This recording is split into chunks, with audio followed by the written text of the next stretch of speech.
Hi, and welcome to Creepy Crime Story, where the darkest truths aren't imagined, they're real. A sedan sits deep in the far row of a South Austin Walgreens lot. The storefront throws white light across the windshield, a metronome of open and close. The driver isn't inside. By sunrise, her phone will still be active, texts, posts, explanations, but the tone won't match the woman her family knows. There is no 911 call from her. In this case, the data speaks first, and that's exactly why it demands skepticism. The date is Friday, March 26, 2010. Julie Gonzalez, 21, is expected to complete a routine handoff for her young daughter in Austin, Texas. She's a reliable presence, work shifts, childcare, predictable check-ins. Then the pattern breaks. After midday, there is no confirmed in-person sighting. Hours later, her car is located at the Walgreens at South 1st Street and Stastny Lane. The location becomes the first fixed point in a file that will grow into a no-body homicide case, even though at this stage it's exactly what it looks like. A missing person investigation with one anchor, the vehicle, and an unanswered question. Where is Julie? Calls to her phone roll to silence. Then messages appear that suggest she has left to be with someone else, even hints at travel. Family members read them and hesitate. The words show up on the screen, but they lack her cadence. She didn't talk this way about her life, her child, or her obligations. If she chose to go, she left without clothes, without cash, without arrangements for the person who mattered most. In investigations like this, abrupt departures are tested against routine, resources, and responsibilities. Here, routine says she would have told someone. Responsibilities say she would have planned. And resources, visible bank activity, travel logistics, don't materialize.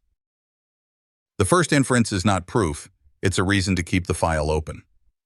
Detectives work the basics.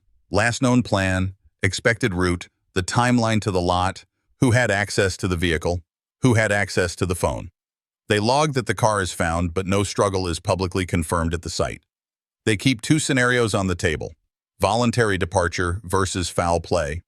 Neither is eliminated on day one. The consistent language you'll hear throughout this series is deliberate. No confirmed homicide scene and no remains recovered. What exists right now is a disappearance and a device that keeps talking after the person goes quiet. An investigator's note captures the mood of the early case, the data aligned too cleanly. Sometimes that was the problem. Before we move forward, a baseline matters. Julie is a young mother, a Walgreens employee, and a daughter in a close family. She's navigating a strained marriage and a pending divorce, but there is structure to her days and a rhythm to her caregiving. Those are not dramatic details. They are controls, conditions you measure against when text messages claim a sudden new life. In the next chapter, we'll map who Julie is in the record, because how a person lives is often the first test of what a message asks you to believe. Julie Gonzalez was 21, employed at a national pharmacy chain in South Austin, and anchored to a childcare routine that did not leave room for sudden, secret travel. Investigators began with victimology, not speculation.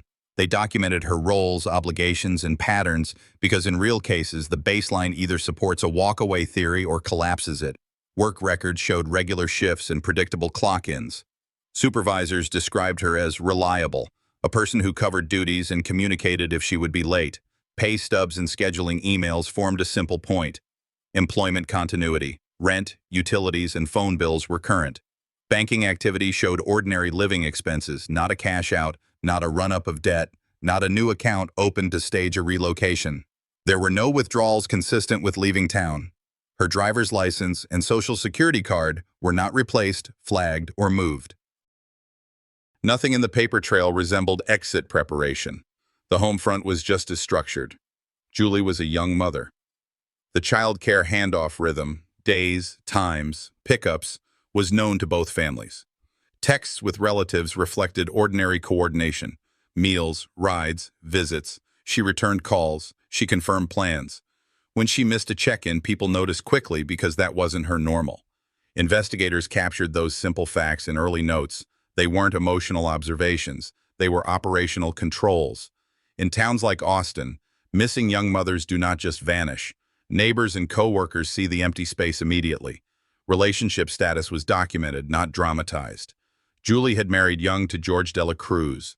A divorce filing was already in the courts in December 2009, and the couple was living apart. Custody exchanges had become routine. None of that, by itself, establishes foul play. But it does identify time windows, access to the child, and access to Julie's phone and vehicle on specific days. Investigators map that access because opportunity often hides in calendars, not confessions. Digital hygiene, how Julie actually used her phone, mattered. Family members described her tone, word choice, and the way she punctuated messages. She wrote in complete thoughts. She didn't use abrupt slang with relatives. She called, then texted when plans changed. Those small signatures are tedious to log but critical when later messages claim she left with someone and might be headed out of state. A text can carry a name, it doesn't always carry the owner's habits. The job in this chapter was not to prove authorship, it was to fix a baseline so that later analyses had something to test against. Patterns that look neat on a screen deserve pressure testing against the life that produced yesterday's messages. The routine extended to transportation. Julie used a compact sedan tied to her employment and childcare. She had no tickets, toll surges, or parking records suggesting a long drive away from Austin. No airline booking in her name, no bus ticket, no hotel reservation shows up in the early review. If she decided to move, there is no verified logistics path for that move. That is not a conclusion. It is the absence of a paper trail where a paper trail is usually necessary. Investigators also recorded what was not present at home. No packed duffel called out by relatives, no storage rental, no friend reporting a planned couch stay, no request for help moving. Personal items a young parent relies on, documents, medications for the child, school supplies, were not relocated. The absence of those items doesn't prove a crime. It makes a voluntary, sustained disappearance harder to credit. When a story claims a person chose to leave, that story has to survive contact with the ordinary tasks of care. Finally, detectives placed guardrails on language that would follow this case to trial.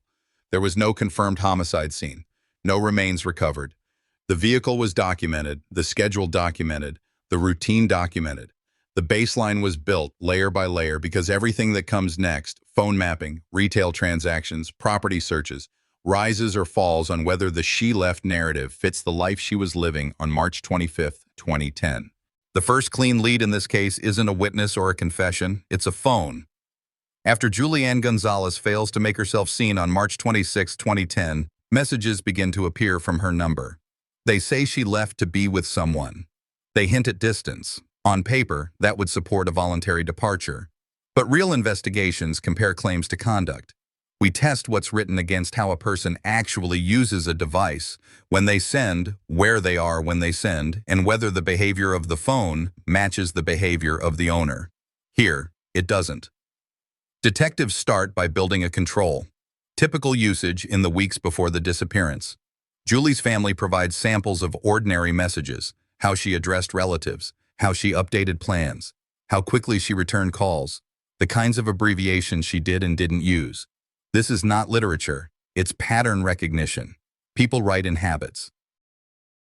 Those habits help confirm identity when a name on a screen isn't enough. The baseline shows a young mother who texts in full thoughts, who follows a phone call with a clarifying message, who coordinates childcare in straightforward language. That baseline is set before any conclusions are drawn. Now to the days that matter. The content of the new text reads like a script. She's leaving, she's with someone, she's going. But the phone's movement tells another story. Cell site records, time-stamped connections between the handset and local towers, keep the device in and around Austin during the relevant period. The pattern of sectors and handovers maps to a routine city footprint, not a long-distance trip. If the messages describe travel, the radio evidence disagrees. This is the first substantive collision between narrative and telemetry. Investigators then examine the timing of those messages. People send differently when they're at work, on the road, or at home. Julie's earlier exchanges show a rhythm tied to shifts and pickups. The disappearance window breaks that rhythm. Some of the new texts arrive at hours that don't line up with her normal caregiving schedule. Others claim movement that the towers don't confirm. A communications analyst explains it in direct terms. Content and connection should corroborate each other in a true account. Here, they diverge. A second discrepancy concerns authorship cues. Family members note that certain phrases aren't hers. That's not proof by itself. People can adopt new slang, but it is a red flag when paired with location data. When a message says, "I left," the question becomes, where is the device at that second? If the phone remains local and keeps corresponding with the same city network elements, the assertion of departure needs more than text to survive scrutiny. The data aligned too cleanly. Sometimes that was the problem. Clean stories often try too hard. The analysis continues with device behavior. Julie typically returned missed calls quickly. After the disappearance, call behavior changes. Some calls aren't returned at all. Voicemail checks don't follow the old pattern. Auto locks, screen wakes, and short bursts of activity suggest someone handled the phone, but not in the manner family associates with her daily life. It isn't a smoking gun. It's a drift away from routine. In this kind of work, drift matters. Next, investigators verify what the phone does not do. There is no handoff to towers in another region. No extended roaming consistent with an interstate move. No records of data sessions initiating from a different city during the window when the messages say she's gone. The handset's world stays small, Austin small. That undercuts the core idea that she walked away into a new life in another place. When people truly vanish by choice, they leave more than sentences behind. They leave footprints you can follow, travel bookings, card swipes in new locations, new numbers. None of those appear here in the period the texts describe. To protect against confirmation bias, detectives ask a simple question. Could someone else, physically near the phone, have used it to create a story? The answer is not an accusation. It's a hypothesis to test. Cell site data places the phone at specific locations within Austin on March 26th and into March 27th. Those coordinates will later matter when the timeline is compared against other independent anchors, store videos, receipts, and returns. That comparison is for the next phase. For now, the phone alone has established two facts.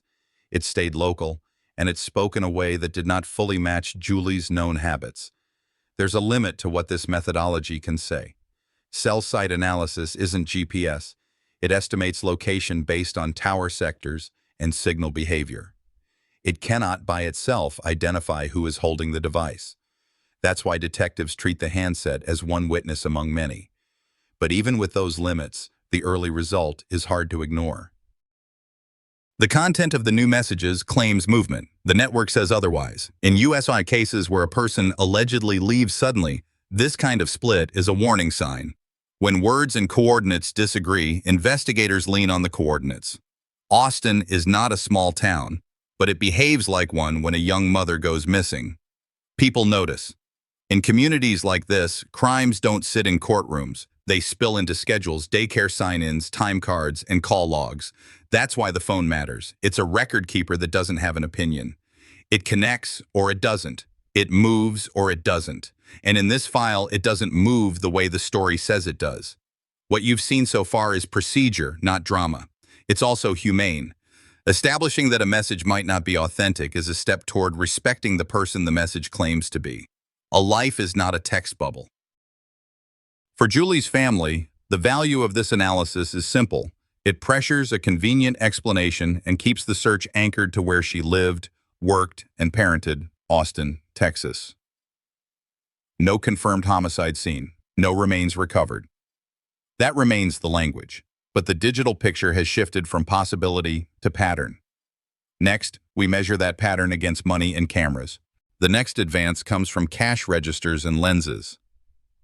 After Julie Gonzalez is no longer reliably seen on March 26, 2010, her bank account does not go still.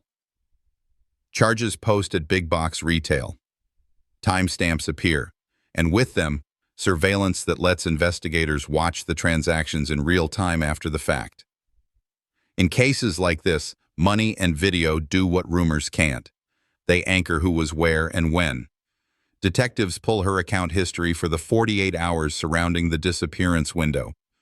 The activity is not routine groceries or pharmacy runs tied to her shifts. It includes point-of-sale charges that use Julie's funds at a South Austin Walmart and later at a Best Buy. The first priority is to verify the instrument. card present versus card number, debit PIN versus credit swipe. Records show credit style authorization, which allows a user to complete a purchase without entering a PIN. That difference matters because it means the card can be run by someone other than the owner without defeating a numeric code at the keypad. With timestamps in hand, detectives request the corresponding surveillance footage. Retail video rarely tells a full story, but it does tell the truth about the person standing at the register. Frame by frame, a man completes purchases using Julie's account. It is not Julie. Family members confirm that on viewing, the height, build, and clothing are not hers. Investigators note the cashier number, the aisle, the clock on screen, and the items leaving the store. Those details are not dramatic. They are the connective tissue that lets separate records snap together later. Returns and exchanges can add power to this kind of timeline, and they do here. Some items linked to those transactions are later found during searches of a residence tied to the people in Julie's life. The match across domains, bank ledger to store tape to seized goods, gives prosecutors a clean chain, money authorized from her account, video of a non-Julie purchaser, and physical recovery of merchandise consistent with the receipts. This is how circumstantial evidence turns into a structure. It has weight because each piece points to the same set of actions without requiring anyone to speak. The timestamps also line up with what we already know from the phone analysis. You won't hear a retread of Chapter 3. Think of this as cross-checking the clock. When the account shows a charge at the Walmart register, the handset associated with Julie is documented as interacting with Austin Towers in that interval. When a purchase or return occurs at Best Buy later that evening, the device remains local. The content of earlier text suggested distance. The retail pattern eliminates it. The person presenting the card is not Julie, and the money is hers. A small but critical accounting step follows. Investigators watch for transactions that could mislead, auto-renew plans or charges that stack on a schedule rather than reflect a live in-person visit. Where protection plan renewals or corporate billing quirks appear in the records, they are set aside so they don't contaminate the timeline. What remains are in-person events backed by video of the user at the counter. The discipline here prevents narrative inflation. Nothing enters the timeline unless it is clean. Detectives then perform a standard proximity analysis. They map the retail sites, the relevant residents, and the Walmart Best Buy timestamps against known driving times on a Friday. They look for impossible overlaps or gaps that would force two people to be in one place. There aren't any. The route is plausible. The duration's ordinary. And that mundanity is the point. An ordinary night of shopping on someone else's dime can look almost boring until you align it with the moment a young mother is no longer present to authorize any of it. To keep the file fair, investigators test benign explanations. Could Julie have authorized someone to use her card? Family says that is not a known practice. Did she ever send others to shop for her? Not in a way that matches what shows up in the hours after she goes missing. Could a stranger have skimmed the number? Possibly, but video shows an in-person user at the terminal, and subsequent recovery of related items closes that door. The cleanest explanation is the one investigators prefer, not because it is convenient, but because it survives the checks. Someone other than Julie used Julie's money in Austin while she herself was absent. Surveillance can also reveal behavior beyond the purchase: who a person arrives with, what car they come in, how they move when they're not facing the cashier. Investigators pull exterior cameras, look for plate numbers, and confirm whether the same individual appears across multiple angles or locations.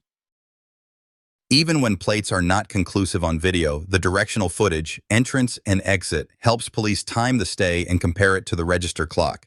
That is how you get a timeline with limited speculation. Every minute is accounted for by a separate system that doesn't care about anyone's theory.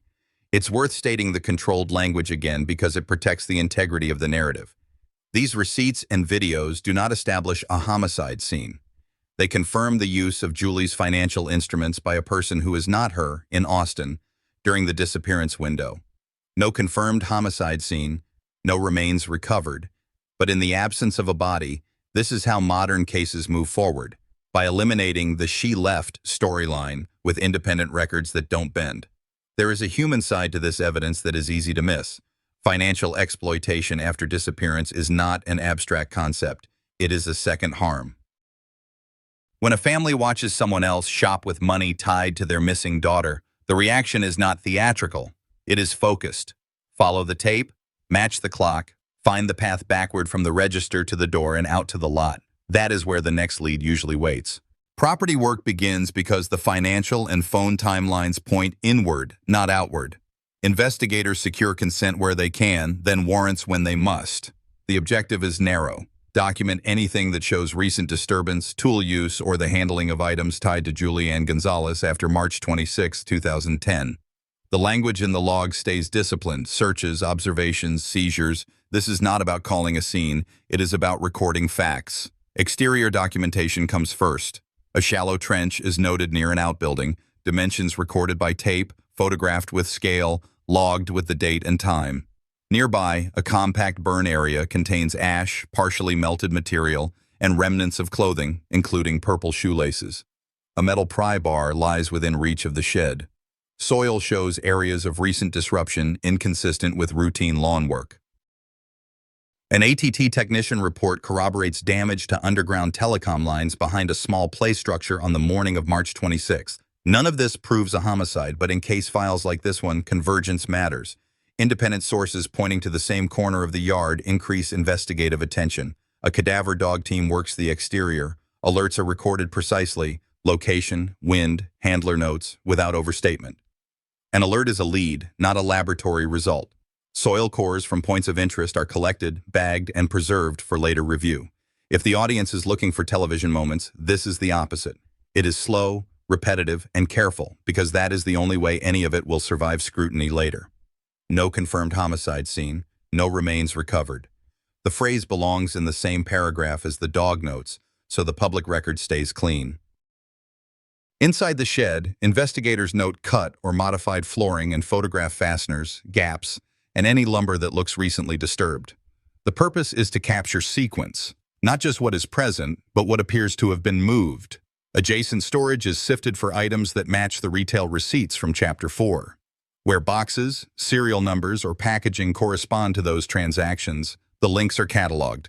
This is how separate strands, the money trail, the handset's local footprint, and the property, start to sit in one binder without argument.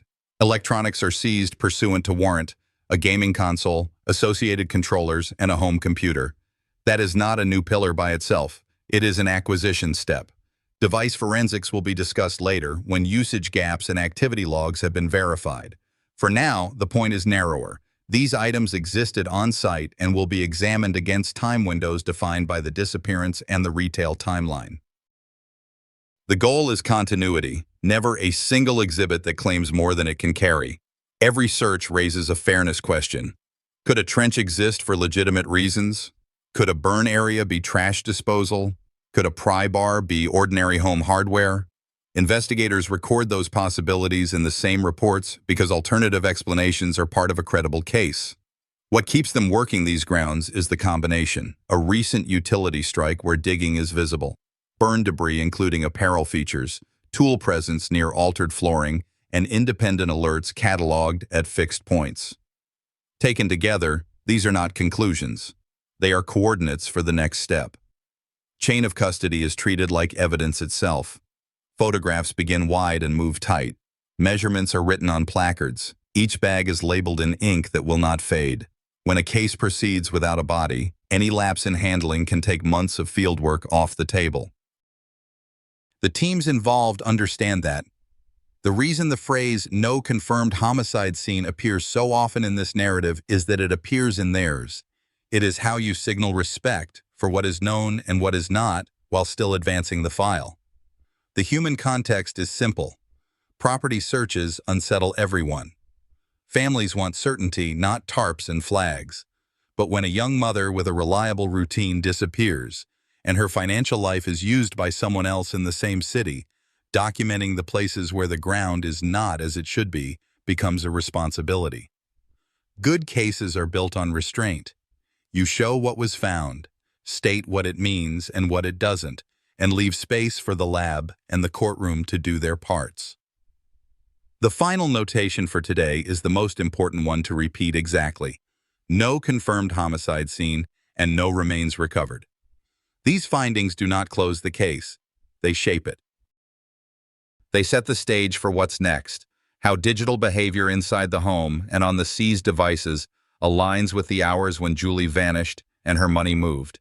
When phones, receipts, and property start to line up, the next question is simple. What were the machines inside the house doing while Julie Gonzalez went missing? Device forensics isn't dramatic on camera, but it is decisive. Timestamps don't negotiate. Examiners pull activity logs from a home gaming console and a household computer, charting sign-ins, controller wakes, and session lengths across the week of March 26, 2010. The pattern holds steady until it doesn't. An unusually long inactivity window appears across the exact stretch when Julie is no longer reliably seen and her finances are being used at Austin retailers. Routine play drops out. Routine browsing stalls. That gap doesn't tell you who was holding the controller. It tells you that whoever was home wasn't doing what they normally did when they were home. The value of a gap is proportional to the strength of the baseline. Investigators compare the lull to prior weeks. Weeknights show a consistent block of gaming that tails off after midnight. Weekends carry a different rhythm. The disappearance period breaks both patterns. No sudden switch to mobile gaming explains it. No power outage sits on the utility logs. It is the kind of quiet that flags attention in a nobody case because it parallels other disruptions already documented. Phone behavior that diverged from Julie's habits, and retail charges that moved her money without her. Analysts also check for compensating activity. File copies, system restores, mass deletes, or network transfers that sometimes follow a crime. The inventory here is not about drama, it is about integrity. Where operating systems record normal maintenance or casual installs, that gets noted and set aside. Where nothing at all appears, no sign-ins during hours that usually carry them, that nothing is the point. A person living an ordinary week tends to leave ordinary digital footprints. When those footprints stop at the same time a young mother's physical routine stops, that overlap becomes probative. Outside the lab, attention grows. Family members pushed the case into daytime television in May 2010. A polygraph is administered on air and becomes its own headline. The investigation uses none of that as evidence. In U.S. courts, polygraphs are generally inadmissible. Their value here is procedural, not probative. Public exposure increases tips, triggers fresh interviews, and reminds peripheral witnesses that dates and times matter. The law will not take its proof from a studio stage, but a studio can move people to call detectives who haven't yet spoken. That surge matters because missing person work is a race against time and memory. The more days pass, the more ordinary details fade. What a cashier saw, which car left a lot first, whether someone seemed rushed or calm. Public pressure brought people back to the timeline with specifics. Who was present at a return counter, which direction a vehicle exited, whether a child was in tow. Those details are mundane until they land on the same minute as a charge, the same corner as a camera, the same lull in console use. Then the grid sharpens. We keep the discipline that has carried this file from day one. No confirmed homicide scene, no remains recovered.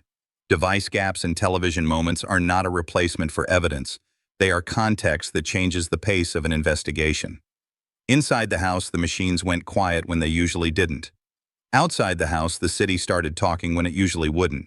The next step is to show how the state arranged these strands for a jury, without a body, without a confessed method, and with a timeline built from systems that do not care about anyone's story. When prosecutors move a disappearance into a murder courtroom, they don't promise what they can't prove. In this file, they promise jurors something precise. A timeline that holds together across independent systems, phones, point-of-sale terminals, video cameras, property documentation, and home device logs, and a lawful inference about what happened to a 21-year-old mother who never came back. The charge sheet reflected that reality.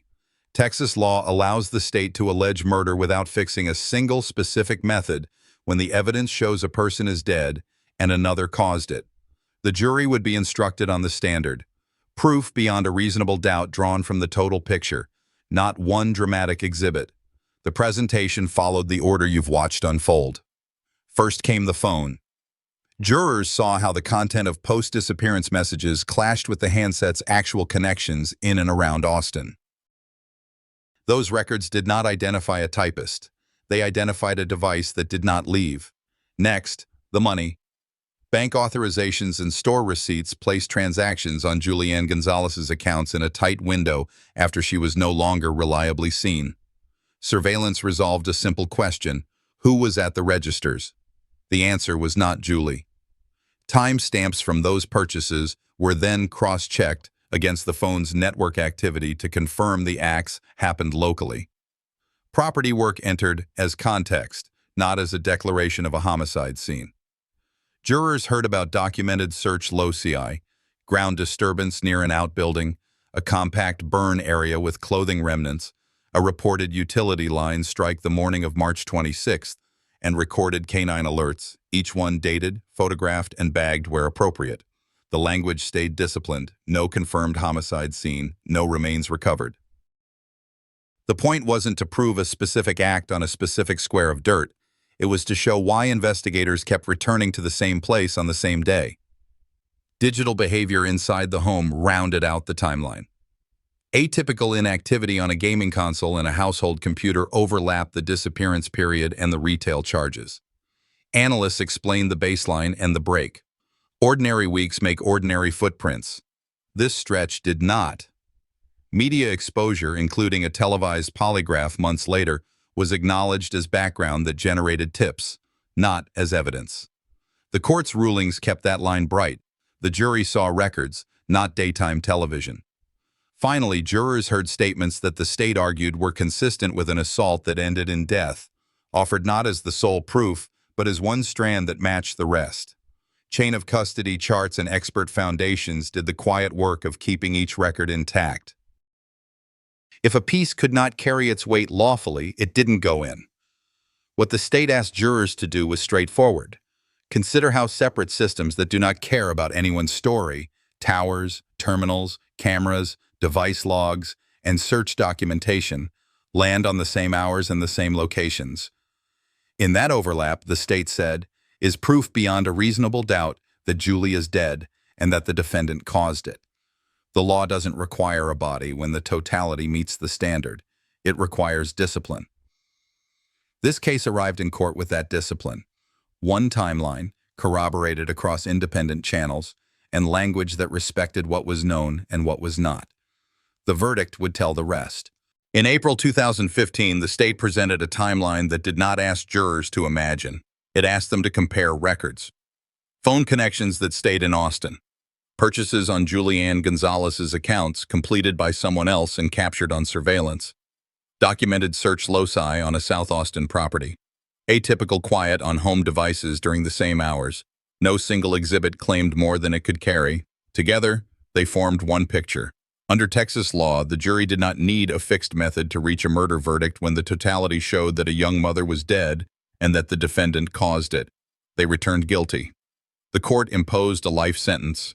Nothing in that judgment rewrote the careful language investigators used from day one. No confirmed homicide scene, no remains recovered.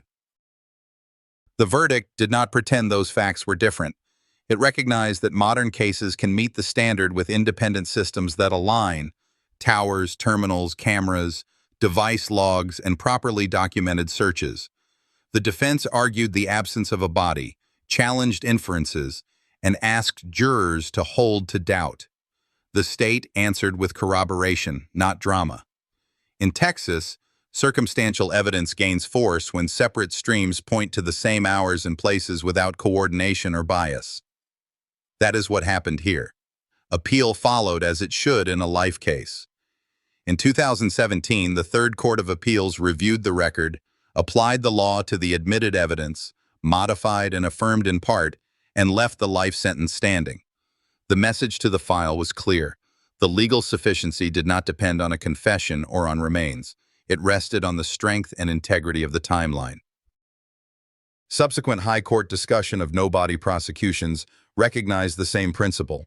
Proof beyond a reasonable doubt can emerge from converging circumstantial pillars when each is lawfully admitted and competently handled. What remains is the hardest line to read aloud, because it has not changed. As of September 17, 2025, Julie Gonzalez has not been found. Families live in that sentence. They learn to hold a conviction in one hand and absence in the other, and neither feels like closure. If there is meaning to take from this case beyond the courtroom, it is careful and practical. Digital messages can impersonate a voice. Behavioral baselines and verifiable movement cannot. Financial logs and camera timestamps do not replace compassion. They protect it by pushing past convenient stories toward the truth a person is owed when they can't speak. This series has kept one rule to protect coherence and respect the record. Say exactly what is known, and do not say more. The knowns are these. Julie disappeared on March 26, 2010 in Austin, Texas. Her car was recovered at the Walgreens at South First and Stastny. Messages sent from her phone did not match how her device moved or how she typically wrote. Her financial accounts were used locally by someone else. Property work documented search loci. It did not declare a homicide scene. Home devices went quiet when they did not usually go quiet. A jury weighed the total picture in 2015 and convicted. An appellate court in 2017 left the life sentence in place. And in 2025, her family still waits for the one answer the law cannot provide. There is a humane responsibility that survives verdicts. Keep looking. If a tip, a small artifact, or a fragment of ground truth can bring Julie home, it belongs in the hands of investigators, not in silence. Communities matter in that work. So do standards. The integrity of this case, whatever you think of circumstantial prosecutions, came from discipline, clean chains of custody, accurate wording, and an honest accounting of limits. That is not only how you win a trial, it is how you honor a person who cannot walk back into the frame. When I look back on Julie's case, I'm reminded that safety isn't just about locks on doors. It's about paying attention to the details we sometimes overlook. Technology left a trail that told the truth even when no one else could. And it's a reminder for all of us to stay aware, to trust patterns we know, and to speak up when something doesn't feel right. Justice here came without closure, and that's hard, but it also shows the strength of persistence and community support. So I'll leave you with this. How do we honor those who vanish without a trace when the answers never come? Is it by raising awareness, by demanding accountability, or by simply keeping their names alive? I'd love to hear your thoughts in the comments. Tell me what part of this story struck you the most, or even just let me know where you're watching from. And if this story moved you or made you think about justice in a different way, please hit subscribe so you don't miss the next case we uncover together. Your voice matters here.